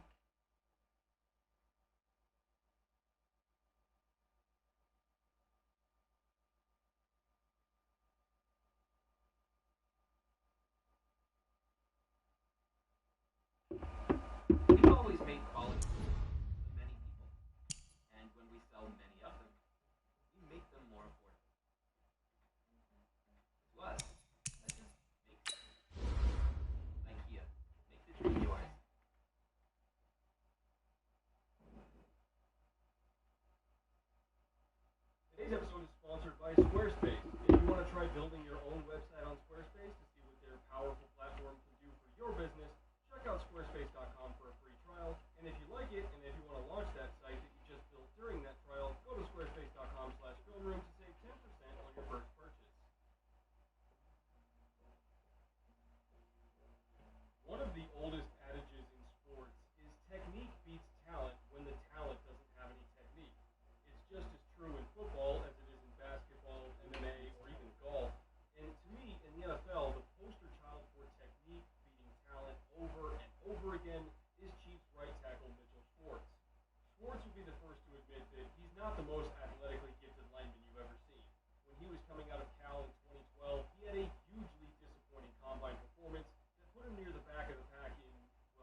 primary reason why he's so damn hard to beat. But it's not the only reason. In addition to being really good at placing those punches, Schwartz is great at maintaining discipline with his lower body as well, so that he's not punished whenever he does miss a punch. Take this rep against the Bears' Leonard Floyd last season, for example. Off the snap, you can see Schwartz sizing up Floyd as he's in the middle of sliding back in his angle set, but he slightly misjudges just how much distance Floyd was going to give him as he tried to get around the edge.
Almost nobody can stop him one-on-one. But for 8 straight matchups over 4 years, Mitch has. He's dominated it. In fact, I want to highlight one of the few times that Miller actually has beaten Schwartz to get a quarterback hit, because I want to show the lengths that a truly elite pass rusher has to go to just to get a pressure, let alone a sack. This highlight takes place over the course of 2 different plays, so I'll show this one first because it sets up the second one. This is late in the second quarter, back in week 15, and Miller is using what's called a long arm jerk move here. The first part of the combo is a long arm move, meaning he's turning his shoulders and using that inside arm to outreach Schwartz.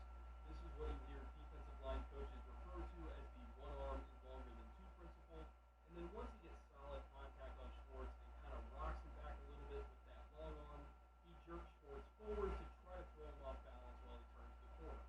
It's a really good move, but even with that combo being effective, he still can't quite flatten his angle quick enough to finish for the sack, and Mahomes is able to escape for a 7-yard gain. Now, fast forward to 3 plays later, and we can see how Vaughn uses the mild success of that long arm move to set up a huge success on what's called a long arm ghost move. This is one of the few times that Schwartz got beat really badly the whole year, and it's a gem.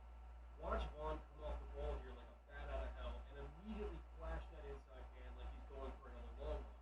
Mitch is ready for it. He's going to try to shoot that high hand even harder to try to catch it and anchor better against that power this time.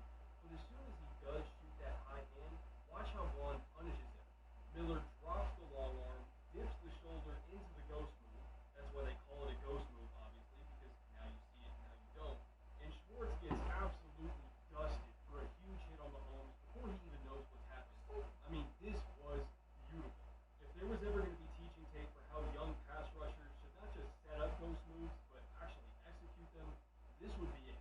And if anything, that just compounds my overall point even more, because it takes a perfect setup and a perfect execution of a really hard to pull off move by a first ballot Hall of Famer just to get one hit on Patrick Mahomes. That's how damn hard it is to beat Mitchell Schwartz, because these perfect moves at the perfect time are rare. Statistically speaking, Schwartz was one of the most efficient tackles in the entire NFL, despite playing against a who's who of pass rushers throughout the season. J.J. Watt, Von Miller, Khalil Mack, Danielle Hunter, Joey Bosa, Melvin Ingram, both of the Smiths in Green Bay. I mean, it was a murderer's row. And yet, out of 46 total offensive tackles around the league to have at least 500 snaps in pass protection, Schwartz was one of only 5 of them to only allow 20 or fewer pressures all season. Just 20.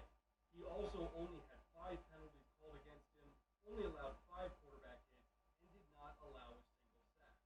Only one other tackle in the league did that with that many snaps in pass protection, and that's Ryan Ramczyk. Schwartz's efficiency was amazing, but when you consider that that efficiency was also against that gauntlet of pass rushers, then it becomes downright mind-blowing. Mitchell Schwartz is an incredible player, and it's about time that he gets the recognition for it. And yes, I'm looking at you, ESPN, because leaving Schwartz off your list of top 10 offensive tackles was the reason why I felt compelled to make this in the first place. The guy has been an all-pro for 4 straight years. He's coming off a preposterously good season with a shiny new Super Bowl ring on his finger, and you still don't think he's top 10? I mean, come on. I get that Schwartz has never been a big name. I get that he's not a freakish physical talent, but guess what? All of the actual freak talent in the game still gets shut down by his technique. He's not the biggest guy. He's not the strongest. And Lord knows he's not even near the fastest. But I bet you'd be hard-pressed to find many pass rushers who don't think he's still the best. And, you know, maybe it's just me, but I think that the one thing more important than being the best player in spandex is being the best player in pads.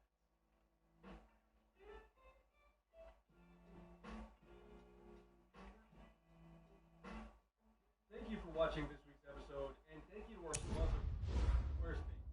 Squarespace is an all-in-one platform for building an amazing online presence for your business or portfolio. Every one of their dozens of templates all make tons of content, including pages, galleries, blogs, merch shops, event calendars, and more. Plus, beyond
Japanese steel knives for your kitchen. If you want to see what kind of amazing food I made with these knives this week, and find out more about a big 20% discount they're offering just for Film Room viewers, stick around at the end of the show, and I'll show you how to get it.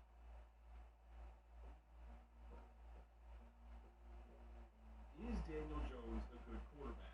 That question has been on my mind for months now since the end of Jones' rookie campaign, and Lord knows Giants fans have been asking for my opinion on him for even longer than that.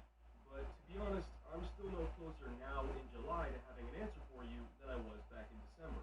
Admittedly, there's a lot to like with Jones, both on the field and off, but there's also so much to dislike that I cannot definitively say yet that he's still going to be starting 3 years from now. Jones is without a doubt one of the most frustrating, but also one of the most exciting young quarterbacks in the league, and that makes evaluating his potential a really, really hard task. However, because I'm me, I'm going to give it a shot and at least try to explain why he's so hard to figure out. If there was one trait that I could say really sticks out with Jones, it's toughness. The dude does not care about pressure at all. He will hang in that pocket and take the nastiest of nasty hits if he needs to just to get the ball out, and he'll always pop right back up and get on with the next play, even after he takes a big shot. The guy is a tank, and I love that about him. But more importantly, he's a tank that never takes his eyes off the field when he has pressure barreling down on him. His eyes are always looking deep, always scanning for an open throw, and if he's able to avoid pressure, he's really, really good at finding receivers to get the ball to. Fearless is probably the best word I would use to describe him, and when that fearlessness is packaged with good pocket movement, arm strength, decision-making, and accuracy, you can get plays like this one. This is from the Cardinals game about halfway through the season, and it's a perfect example of what Giants fans, and obviously Giants coaches too, hope that Jones will be in the future on a more consistent basis. The concept is pretty simple.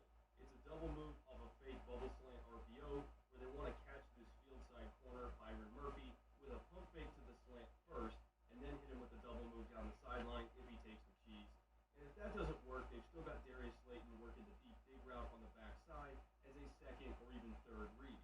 So from a progression standpoint, the double move to Latimer is the first read, Golden Tate on the bubble is the alert read, just in case this nickel is blitzing so he can get the ball out quickly, and the dig from Slayton is the last progression if neither of those first two options work.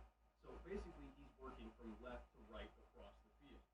Now the Cardinals are in a match quarters look here, which is basically just zone coverage while using man coverage principles, and Murphy does an excellent job here of not taking the bait on the double move, and he stays over the top of Latimer's route, which takes away that first read down the sideline.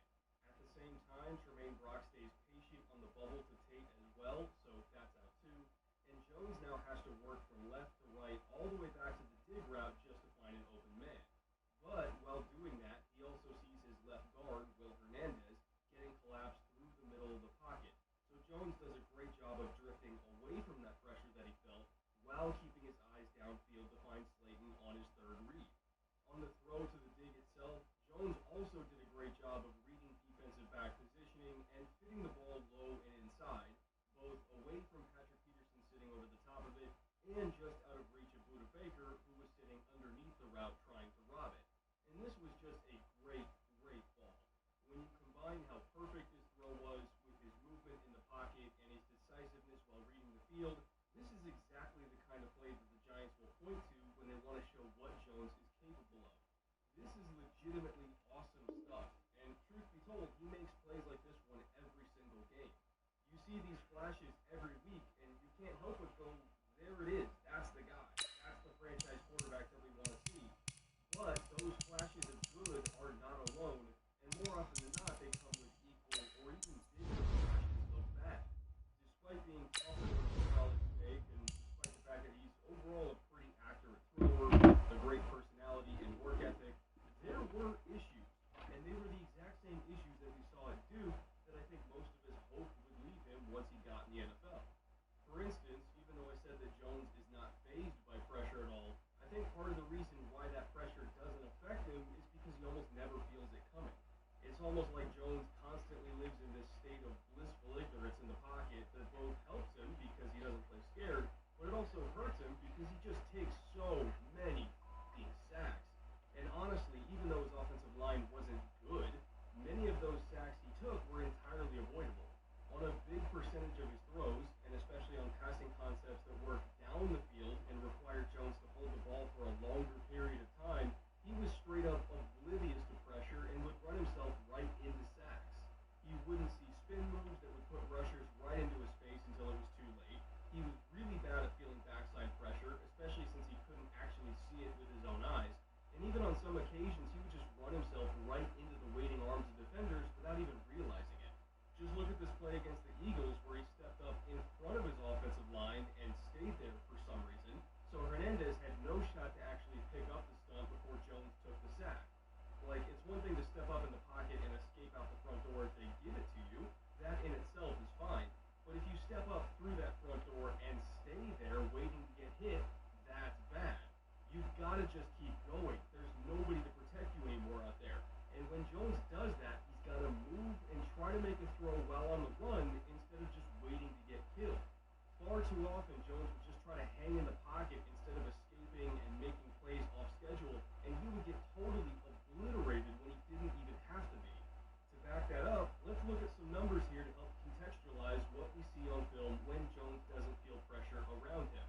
For starters, he has a very low time to sack average at 3.12 seconds, which is right up there with a bunch of very immobile QBs like Case Keenum, Jared Goff, Matt Ryan, Tom Brady, and Phillip Rivers, while most of the quarterbacks with very high time to sack averages are guys that either feel pressure really well and escape early to buy more time, or the ones who are super mobile and can get out of pressure even when they don't feel it early, like Drew Lock, Kyler Murray, Deshaun Watson, Lamar Jackson, Aaron Rodgers, Dak Prescott, and Josh Allen.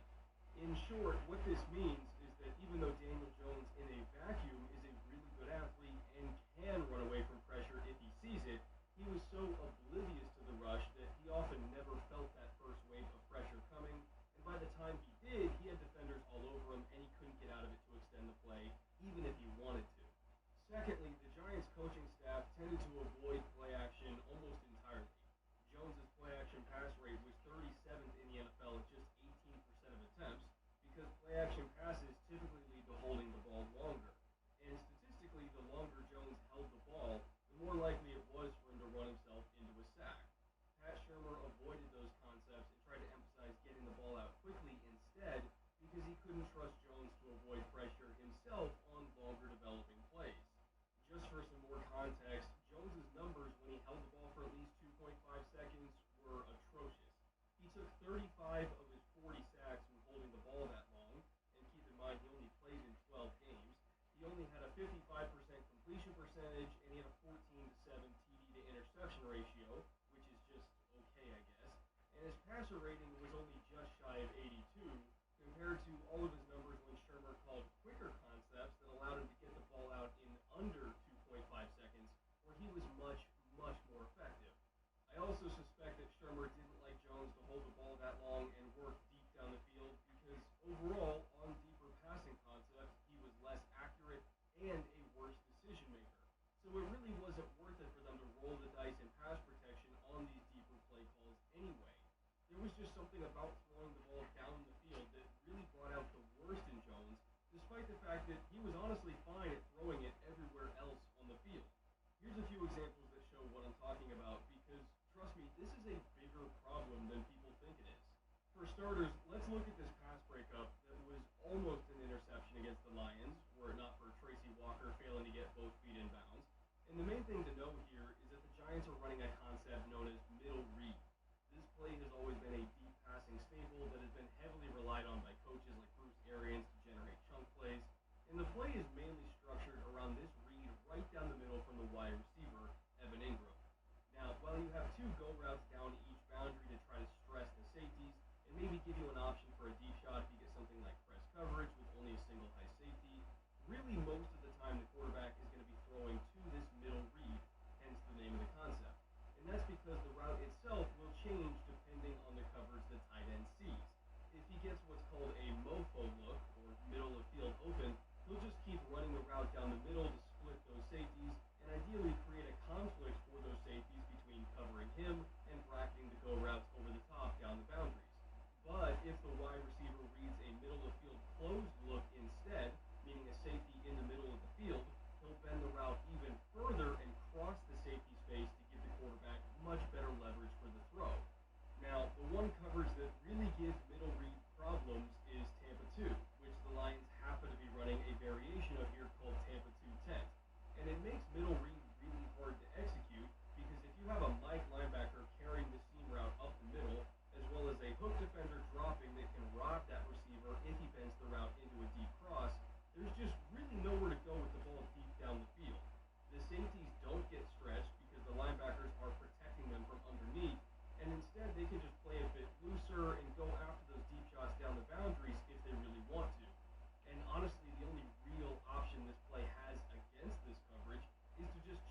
down and get what you can with yards after catch. Checking it down is the smart decision that I was hoping to see from Jones here when he saw the Mike linebacker drop to carry the middle read while the safeties expanded into a too-high shell. You know, the main ways that one would read that it's taper two.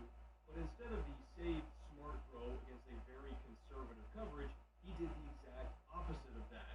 He came off of the middle read and then looked to the go route down the boundary, all the way from the far hash, mind you, and he took an extra hitch before he tried to throw it too, so the ball was going to be late no matter what.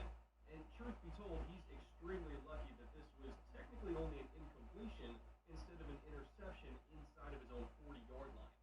Unless you have a ridiculous cannon for an arm, which Jones doesn't have, or a ridiculously fast receiver that can burn everyone's angles in cover two, which I promise you Cody Latimer is not one of those, there are zero circumstances under which Jones should ever attempt this throw.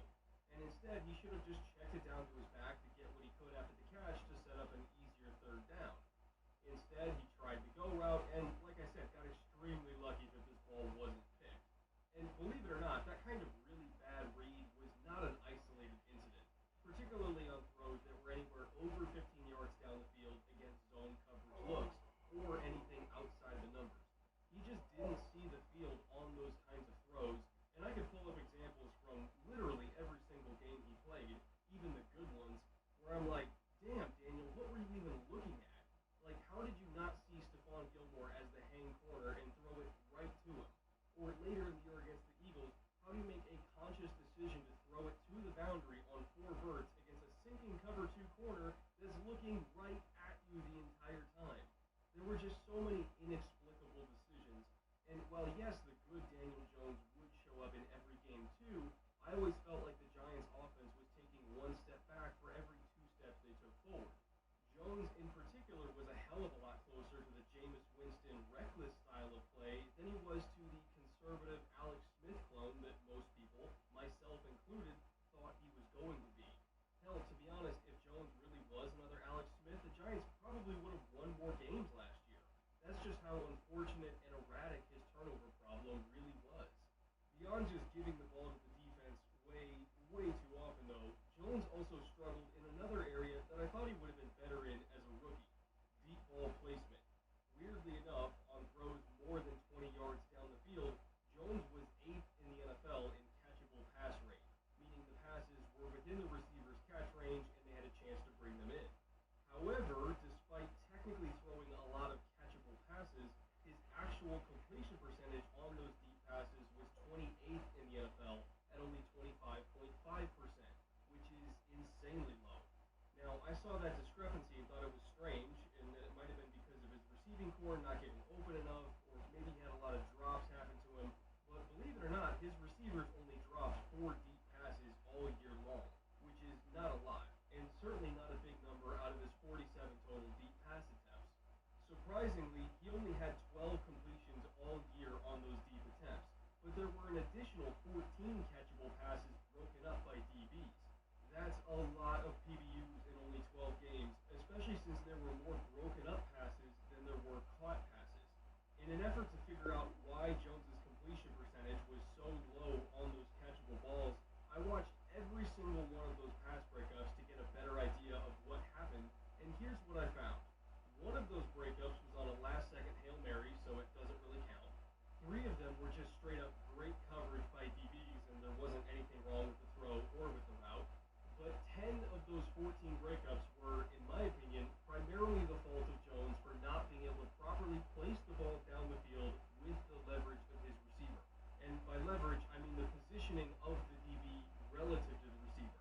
So, for instance, on some throws, if the receiver had a step vertically on the corner and all Jones had to do was just leave the ball deep so his guy could stack on top of the DB and run under the ball, instead he would leave it short or inside where the DB could then get back into position to break it up.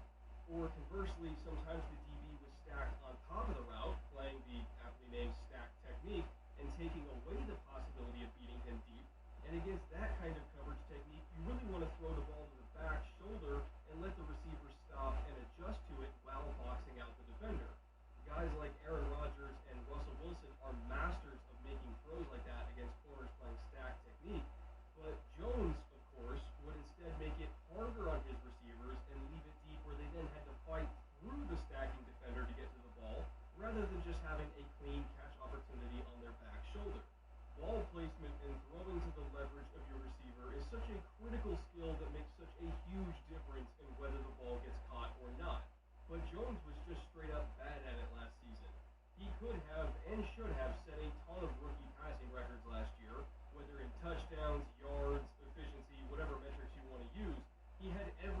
opportunity in the world to do that, especially in a Pat Shurmur offense that has always been very quarterback friendly.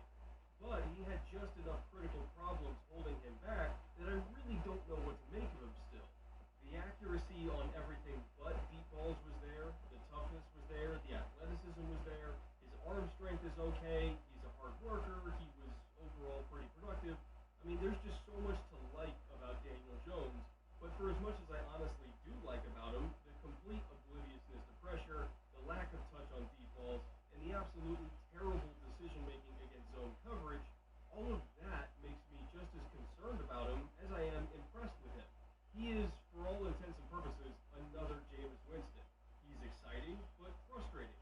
He gives you hope, and then he takes it away. He always seems like he's just about to get over the hump, but you're not 100% confident that he'll actually clear it. Truth be told, I don't know if Daniel Jones is the answer for New York yet. He's better than I thought he would be, for sure, and all of you are well aware of how much I disliked that pick at the time, but I don't know if going forward he's going to keep exceeding expectations to become that fabled franchise quarterback. I'm not ready to anoint him just yet. Hell, I'm not even ready to say he's going to be a bust either. Nobody knows that.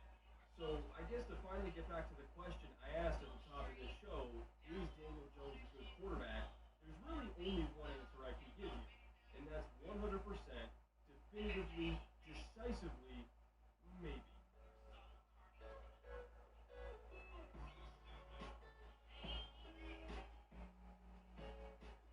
Thank you for watching this week's episode, and thank you to our sponsor for the week, Meezin. If you've never heard of Meezin, they're a fantastic company that began with a huge Kickstarter campaign several years back with the goal of providing high-quality knives and other cutlery, but without the insane markup that you typically see from other premium cookware brands. I've been using their chef's knives that they sent me about a month ago to cook a lot of meals over the past few weeks, and these are already some of my favorite knives that I've ever owned. There's a lot of weight to the handle, so it's very well balanced, and you really feel like the blade is an extension of your arm, and you have a lot of control. It's made from Oz 10 Japanese steel, which was surprising to me, because most high-quality knives made from good Japanese steel like that have really high carbon content to hold super sharp edges, you know, those are usually mega expensive, but this knife is less than $70. It's ergonomic, it's wider than many other knives, so you can use it kind of like a bench scraper to scoop up diced veggies and stuff if you want to. It's just a great, great knife, especially since it's being sold at basically wholesale prices because Meezin only sells their products online. As you can see here, it was the main tool that I used for preparing dinner for myself and my wife a couple nights ago. If you're wondering exactly what this dish is, it's a royal tomatillo salsa made from tomatillos, white onions, garlic, and jalapenos, blended up together with some salt and cilantro. And then I took that salsa and combined it in with a white cheddar cheese sauce that I made over the stove, which was for some pasta that I was cooking on the side. And at the same time, I also julienned some red pepper and sauteed that in olive oil, all while pan-searing a couple chicken breasts, also in olive oil, as well as a rub that my wife brought me back from New Mexico that I can only describe as satanically spicy, but holy shit, it was good. And in the end, using pretty much just my knife and my blender, I made a delicious, amazing dinner. If you want the full recipe, I'll link to it below because I just kind of slightly modified something from Sam the Cooking Guy. Highly recommend you check him out too, but it's a great, great meal. And yeah, overall, this knife is awesome. I love using it. I've never owned premium knives before because I could never really afford them, but Meezin as a brand is different. They do business differently. The prices are lower, so I'll absolutely keep buying more of their knives for my kitchen because of how much I love the chef knives I already have. So if you want to check them out for yourself and explore the products they have to offer, go to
Oh, you don't want pillow talk with me, yo?